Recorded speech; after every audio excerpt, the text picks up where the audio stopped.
also the adoption of the declaration that was adopted. And we also found that this is a partnership that's based on action, implementation of decisions that have been taken. In 2015, we adopted the Johannesburg Declaration that had a number of initiatives, and nearly all of them have been implemented. President Xi Jinping announced $60 billion of assistance and investments and all that, and many of those projects have been implemented, and China is working together with the various countries on infrastructure projects, skills development, and many other wonderful initiatives. So this round, another $60 billion was announced, and that too, I am sure, is going to lead to implementation. And it's also going to be supporting poorer African countries that are debt-ridden and where they will be assisted with their debts, but they will also be assisted with investments on infrastructure projects. And as I conclude, the other wonderful thing about the relationship is that both China and the African countries realize that we've got to address the issue of the trade deficit between China and African countries. And China is open, but not only open, it wants to open the access to its market for value-added goods from Africa. So that's a wonderful partner to have. That you don't have a partner who's going to be creating barriers and stopping other partners to trade. In fact, in this regard, it's open that there must be a two-way trade relationship.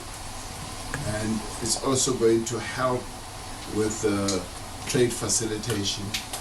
So many countries have the sense that in China, we have a meaningful partner who is not just there to rape and plunder resources from the African continent, but a partner who wants to assist the fellow partners to reach higher levels of industrialization. So China is also going to support many African countries to industrialize, to develop. And that is based on the win-win approach to looking at development. And that is what we welcome as African countries, because that's precisely what we want. We want win-win outcomes where we benefit one another in whatever we do. So we had a wonderful summit for South Africa. We were the co-chair. We've now stepped down, and Senegal, President Macky Sall of Senegal is now going to be the co-chair, and we were honored to have been co-chair and working very closely with President Xi Jinping, and also working very closely with the ministers and other officials in China. So we have nothing else but deep respect, deep gratitude for the way in which we worked. I can say that we were working with real professionals, people who respect other people, who are not arrogant, who are not pushy, who are not full of themselves, but people who engage with a cooperative spirit. Thank you very much. Thank you very much. I think there's no questions, right? Okay, I'll take one round. So if I could have a question from People's Daily Online, China Daily and the Global Times. People's Daily could go first. Introduce yourself and your question. President Xi yesterday stressed in his keynote speech that China will work together with Africa to build a closer China-Africa community with a shared future. and turn it into a pace setter for building such a community for mankind. Mr. President, how do you look at that pronouncement? Well, that was quite a forward-looking pronouncement, very futuristic, but also based on all of us saying that we want to have a shared future. But it's a shared future that is based on real initiatives. One of those is we want our relationship to be people-driven. People-driven in the sense that we want the peoples of Africa and the people of China to be dealing with each other through tourism. So we want people from China who want to come and tour in Africa to do so. And similarly, African people want to tour China, they should be able to do so. The other area is skills development, where we've got young people. Africa has a young population. We want our young people to come and learn skills in China, in areas where China has developed much more than African countries have developed. But at the same time, there are areas where African countries have also developed, and people from China should come and learn. So there should be the exchange that should happen between our two peoples. And we want to share skills, areas where we've got skills. And all this should happen on the basis that we want to create a shared future, a future of prosperity, a future where all of us respect one another, recognize what we are good at, and be able to know that we can assist one another. And that for us was really the defining part of this summit, where we basically said we want to be able to help one another, because like in anything else, like in any relationship, there are already challenges. Life is full of challenges, and what we want to have is a relationship and a partnership that we know we can rely on helping one another, addressing the challenges together, and ensuring that we reached shared prosperity, shared future, and we face that with a great deal of confidence, knowing that we've got partners that we are working with. But it should not only be partners, it should be trusted partners.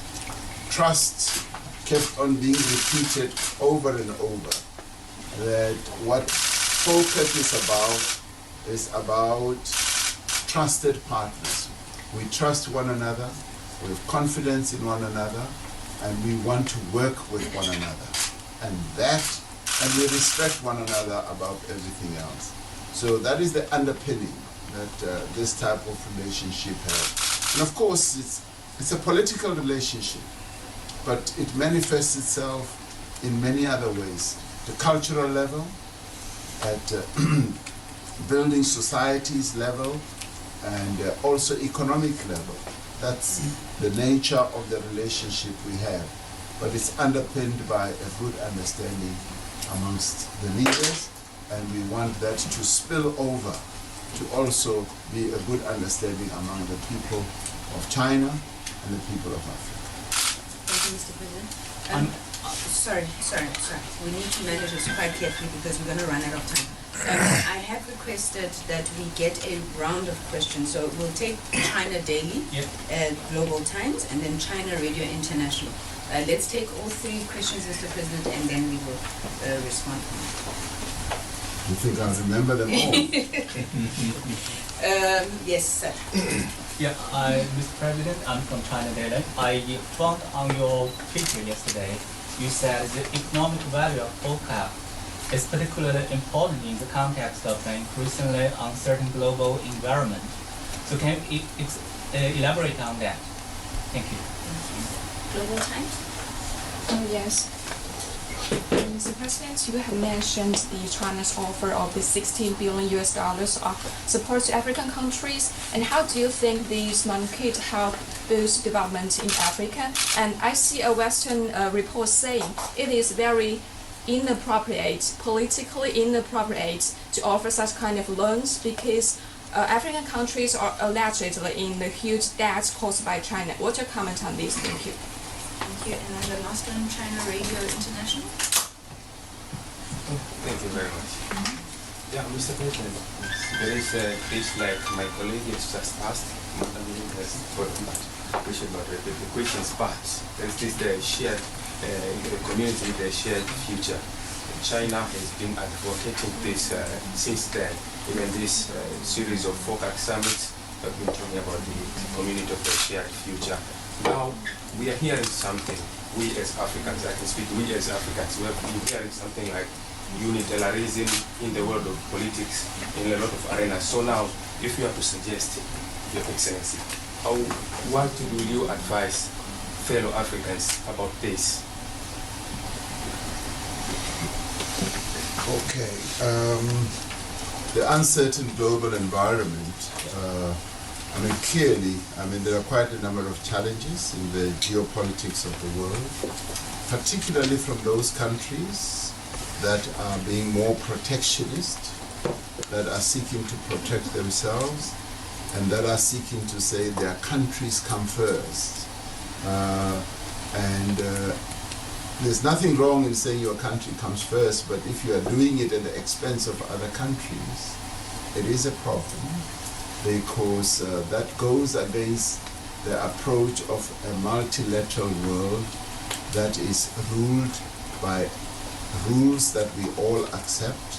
So we are saying that we need to have a rules-based multilateral world where all of us are bound by rules that we've all agreed to. And those rules are actually governed by the multilateral organizations that we all belong to, that we all respect, that we've all put together and crafted, like the United Nations, like the World Trade Organization. And those are bodies that come up with rules, and rules that we need to accept and play by. So in an uncertain world, our greatest defense is multilateralism, where we work together, where we don't work unilaterally, where one party just decides that they are going to do something that's different from everyone else. Whatever challenges we have, be it global difficulties where there is no growth, financial difficulties, it's always best that we approach it on a unified basis, utilizing the rules, the multilateral rules that we have. And there is strength in that. There is great wisdom in that, because that becomes an equalizer for all of us. We're then able to utilize those rules to address the challenges and the problems that we each have. Now, the $60 billion that was announced in 2015, it went to investments in infrastructure, it went to investment in skills development, and many countries have taken that up. They are now improving their infrastructure, they are improving a whole lot of areas that impact on their own economies. And it is through investment in your economy that you are able to generate growth. So that even if, yes, it is debt-based, you are able to invest in your economy, generate sufficient funding to be able to pay back whatever loans they have. And this time round, President Xi announced that China is going to be putting out another $60 billion. $60 billion that will go to be composed of categories of funding. Some of it will be grant funding. Some of it will be assistance programs. Some of it will be debt. It will be loans that will be given out. And it depends on various countries, on the strength of their own economies and on the strength of their own capability to pay back the debt. Now, in some cases, these are going to be investments in a number of projects. So the categorization should be left to the countries themselves. Now, I would say that rather than stand on the rooftop of some tall building somewhere in the world and criticize, it should be left to those respective countries themselves, how they want to participate in this funding that has been made available. Because some of it could be investments. Chinese companies could be investing in a number of projects. It could also be loans, it could also be grants, it could also be assistance. And so I say to those who are critical of this, they should first look at precisely how the categorization is going to work. Yes, many countries have debt. Even the very rich countries are also debt-laden. It depends on how you manage your debt. What President Xi also announced is that there are certain countries that are not able to keep up with their debt. They are poor, and those countries will have their debt forgiven. So I think we're facing a situation which is quite progressive, where a number of countries will then be able to choose. Now, the shared future issue in relation to unilateralism, I think I've addressed that. Shared future should really mean that there is multilateralism rather than unilateralism. Shared future should mean that we try and prosper one another rather than one country saying we want to prosper alone. And this is what binds us together as FOCAC. The bonds that bind us together are strong. They are based on a win-win type of outcomes where we try to prosper one another rather than just one country prospering on its own. Thank you, Mr. President. For the almost background, we'll take China News Service. Is it Sina.com? China Global Television Network. In that order, please. Hello, President. This year marks the 20th anniversary since China and South Africa established diplomatic relations. So what's your comment on the bilateral relations in these past years and in the coming future? Thank you very much.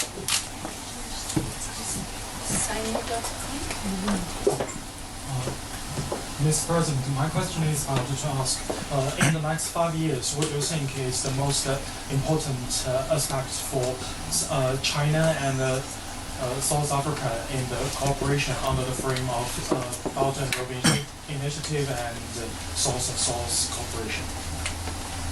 Thank you, sir. And then CGTN. Yeah. So, Mr. President, during yesterday's speech at opening ceremony by Chinese President Xi Jinping, and which he emphasized and stressed the 5 notes, which includes not interfering with the developed paths of Africa and nor interfere with the internal affairs by Africa from China. So, do you have any comment on that? Thank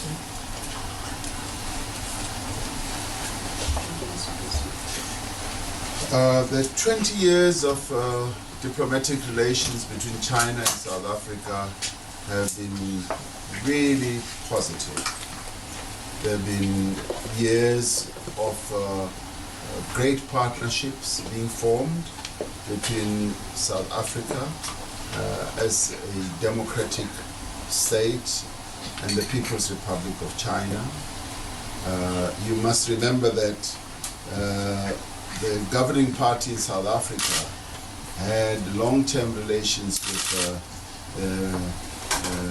CPC over many years, so the bonds of friendship were formed in struggle, where the Communist Party of China supported the ANC in struggle, and so once South Africa became free and was a democratic country, it was easy to then have that transition of beginning diplomatic relations, and they have been based on South Africa having a one China policy, recognizing the People's Republic of China as the government of China, and also having extensive dealings across a number of fronts with the People's Republic of China, politically, economically, culturally, and in a number of other ways. So our relations with the People's Republic of China has been most beneficial to South Africa. We've had great support and assistance, and this has been based on respect, recognizing one another as great and good partners, where we've been working together, not only bilaterally but also multilaterally. Recently, the People's Republic of China supported us to be members of the UN Security Council, the non-permanent members, and we've agreed that we are going to work together because our political orientation and perspective is very, very similar on a number of issues, because we come from both a revolutionary type of approach. The way we look at the world is very, very similar. The way we look at economic development issues and all that. So we are therefore very close friends with the People's Republic of China, and this was consolidated when we formed diplomatic relations. What is it in the next 5 years that we want to drive, we see to drive our relationship? Now, we have a good partner in China because China has become, our biggest trading partner outside of the whole continent. Now, the trade between China and South Africa is booming and rising, but at the moment it is skewed in favor of China. We have a deficit. And we've discussed this, and what is pleasing with the People's Republic of China and President Xi himself is that we want to ensure that the trade between our two countries develops in a way where we will have market access and be able to bring in value-added products into China, because that will help us to balance our trade so that we no longer are a country that is just exporting raw materials or resources to China. So that has been recognized, which is very pleasing, and they are saying that we're even prepared to help you to have greater access into our market because they want a win-win outcome, and that is what is most pleasing with us dealing with a trusted friend like the People's Republic of China. Trusted friend who does not want to see us losing, who wants to see us prospering, because when we prosper, they also prosper. So you don't find this anywhere else in the world. In other cases, other people want to prosper while you go down. And in this case, they say, no, we want for all of us to prosper, because in that way we develop our people on a wholesome basis. The notion that was put forward by President Xi about non-interference is an important one. It's the same political perspective that we have. It is born out of a revolutionary approach to development, to relations with other countries, that you don't want to interfere in the affairs of another country. You respect them so much that they must deal with their own issues.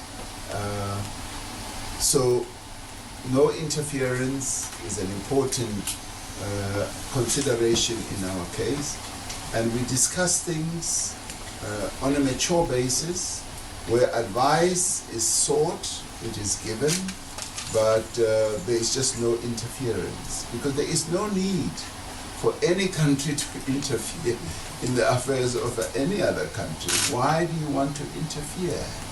Because the minute you want to interfere, it means that you are being patronizing, you are paternalistic, you look down on the others. So the relationship that we've always had with China, right from our own struggle days, when we were struggling against apartheid, was based on no interference. You ask for assistance, we will give you assistance, but we are not going to interfere in your own political party. We're not going to interfere in the affairs of your country. So for us, that is the best way of dealing with one another, and we accept that. And what President Xi Jinping was saying yesterday was very much in line with the political perspective, and may I add, a revolutionary political perspective that we expect from the CPC, like they would also expect from the ANC. Yeah. Thank you. Can we have a question So- about the excuse me? president's political beliefs? Excuse me, sorry, please. Can we have South China Morning Post, I think it is, and you, Ma'am, from Shin? Yes, thank you. Hi, President. Because how do you think China's strategy in Africa? Because we are definitely seeing some changes in the policy. Like before that, it's mostly focused on trade and investment. Are now shifting to something about the security and military cooperation. So how do you think about that? And for many years, foreign investors in South Africa have been working with the situation of state capture, and they have adapted to the environment. So as your government launches the anti-corruption reforms, many are concerned about the uncertainty and loss of government efficiency in the process. And you have been a very successful businessman, and you know there are difficulties. So how would your government address these concerns? How would you help them to solve the concerns? So I'll take your question as the last question. Thank you very much. Mr. President, recently I think most of the Chinese people are fascinated by your legendary revolutionary journey, and I'm wondering that what would you do if you were selected as directly as the successor of the late President Mandela 22 years ago? And from your perspective, what might be some chances that the South Africa has lost for some period of time, and how would you win back the time and refurnish people's confidence towards South Africa, towards ANC, and most importantly, maybe towards themselves, in the people of the South Africa country? Thank you very much. Thank you, Your Excellency. Well, change of policy, I don't really see China really changing policy. It's beginning to address issues that are important, like security and peace. China is a big peace, is big in peace monitoring and all that on the African continent. So peace and security is very important on the African continent, and we welcome the fact that China wants to play a role and continues to play a role in that, so that we can enhance peace and security on the African continent and deepen that type of involvement. But China goes beyond that. It goes beyond that. It goes into areas that are called solidarity. Solidarity, for instance, when many other countries were running away from outbreaks of diseases like Ebola and all that, China was sending people into Africa. And why were they doing it? They were doing it for solidarity, because they are pledging solidarity with Africa. And it debunks this notion that some people have that, you know, China is looking at Africa as a place where it just gets resources and it just wants to make money. But China is rolling out a number of assistance programs, solidarity, health, security, and many others. So I don't see it as really a change in policy. It's really an enhancement. And the other thing China is also beginning to do more and more is investments. Some people think that all that China does is to loan money. It is actually investment. They are putting money on the continent. For instance, in South Africa, they invested in a car manufacturing company in the southern tip of our country in the Eastern Cape. And that is billions of South African rands, and it created a lot of jobs. And some people also have this mistaken notion that when China, puts money into Africa, it wants to send a lot of Chinese people to go and work on the African continent. And our own experience is that it invests money. Yes, it will send some key people, key managers, but the bulk of the people who work are South Africans themselves, Africans themselves. So I don't really see it as a change of policy. We are welcoming the fact that China should focus also on peace and security. The issue of state capture, that with state capture we will lose government efficiency. I just don't believe so, because as we address corruption, as we address people either in the government system who are corrupt, we want to root them out. We want to deal with them in terms of our laws. And that in itself will enhance government efficiency, because where there's corruption, there is no government efficiency, because there's robbery and theft, and lying and deceiving and dishonesty. And once you take all those things out, it means that you can then enhance government efficiency. Government can begin to work much, much better with people who are honest, who have a commitment to serve the people of South Africa. If 22 years is a long time ago, I don't even know, what 22 years ago looks like. I can only deal with the present. The present that we are dealing with now is we're rooting out corruption. And as we root out corruption, South Africans are beginning to come back to the governing party, the ANC, because they can see that we are serious about corruption. Corruption never works for ordinary people. Ordinary people hate corruption because it takes away everything from them, service delivery and everything that government should do.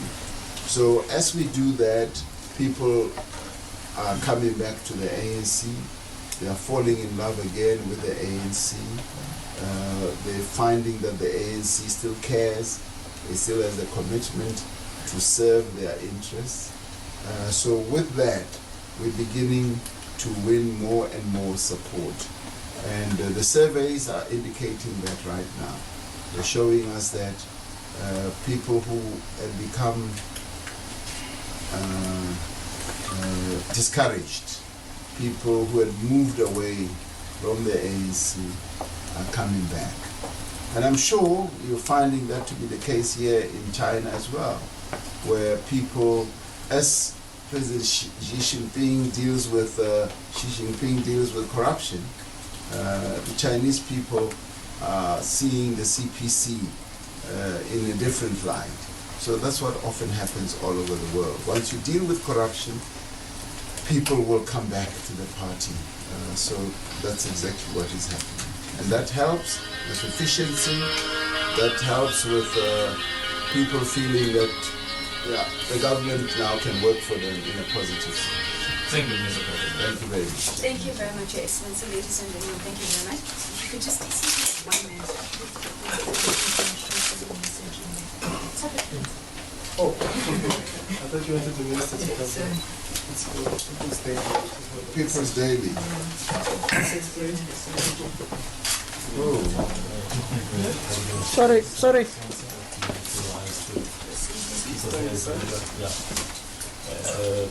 People's Daily and its outlet, media outlets reached 700 in China. I like the